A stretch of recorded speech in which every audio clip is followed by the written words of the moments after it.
آپ کو معلوم ہے کہ ماہ ربیع الاول کا آغاز ہو چکا ہے، دوسری تاریخ ختم ہوئی اور آج ہم تیسری شب میں اس وقت یہاں بیٹھے ہیں۔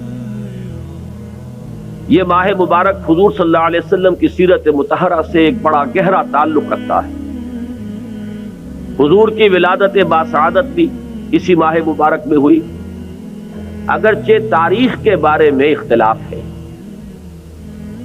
حضور کا انتقال بھی اس ماہ مبارک میں ہوا، اور وہ متفق علیہ تاریخ ہے 12 ربیع الاول اصل میں حضور کا یوم وفات ہے، اور اکثر محققین کی رائے یہ ہے کہ آپ کا یوم ولادت جو ہے وہ 9 ربیع الاول ہے۔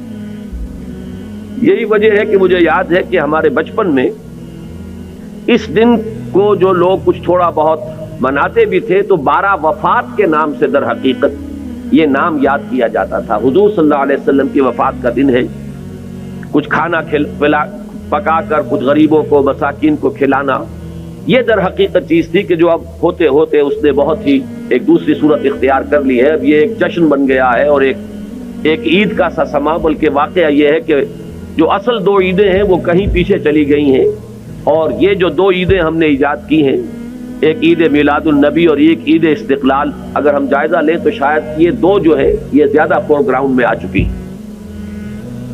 لیکن یہ کہ جہاں تک آپ کی ولادت اور آپ کے وفات کا اس ماہ مبارک میں ہونا ہے وہ ثابت ہے۔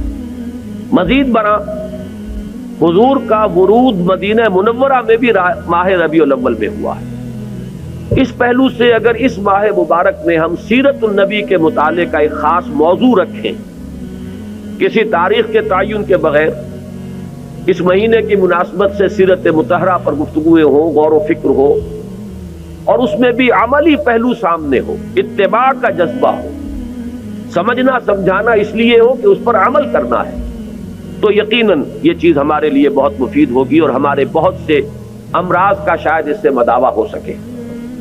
یاخذون بسنتہ ویقتدون بامرہ ثم انہا تخلف من بعدہم خلوف۔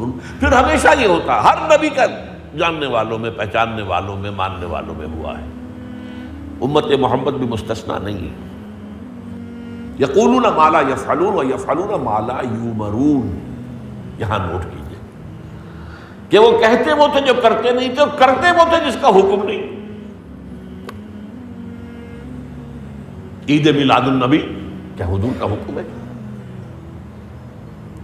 کیا اس کا کوئی ثبوت صحابہ سے ہے؟ کیا ہم صحابہ کے مقابلے میں حضور سے زیادہ محبت کرتے ہیں؟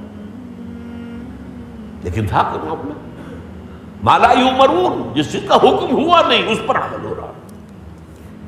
یہ ہے در حقیقت رسم پرستی، اور رسم کے اندر پھر اضافہ ہوتے چلا جاتا، اس پر ردے پر چڑھتے چلے جانا جو ہے، یہ دوسرا سبب ہے۔ اور اس کا ایک نتیجہ جو نکلتا ہے وہ اسی پر بات ختم کروں گا، اگرچہ ایک اور حدیث جو ہے اس موضوع پر بہت اہم ہے۔ نتیجہ کیا نکلتا ہے؟ جہاں بدعت آئے گی سنت رخصت ہو جائے گی۔ اب نماز جنازہ پر کی وہ اہمیت نہیں ہوگی، نہ نماز جنازہ یاد کرنی ہے، نہ دعا یاد کرنی ہے، کچھ پتہ نہیں، جا کے کھڑے ہو گئے ہیں، وضو بھی ہے کہ نہیں ہے، لیکن قرآن خوانی میں تو جانا ہی جانا۔